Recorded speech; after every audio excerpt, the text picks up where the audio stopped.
Nuestra Señora de la Soledad de Portavaga.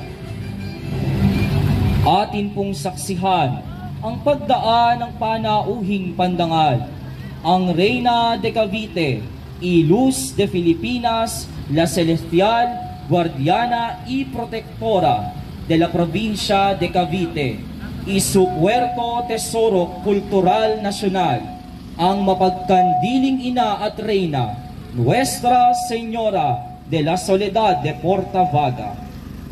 Ang debosyon sa Birhen ng Soledad sa Cavite ay nagsimula sa pamamagitan ng isang aparisyon ng Birhen sa isang kawal na nagbabantay sa Portavaga noong panahong iyon, at isang nakapintang larawan ng Birhen ang natagpuan sa Canacao Bay ng sumunod na araw.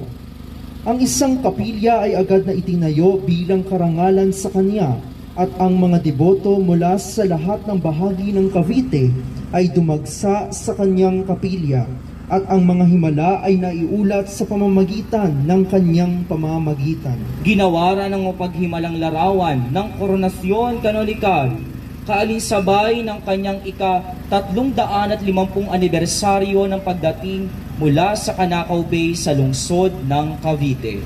Ang pista ay ipinagdiriwang tuwing ikalawa at ikatlong linggo ng Nobyembre.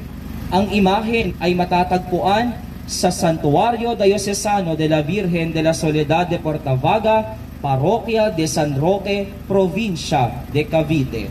Nuestra Señora de la Soledad de Portavaga, ipanalangin mo kami. Ating pong palakpakan ang mapaghimalang larawan ng Nuestra Señora de la Soledad de Portavaga. Viva la Virgen! Viva! Viva Reina de Cavite! Viva!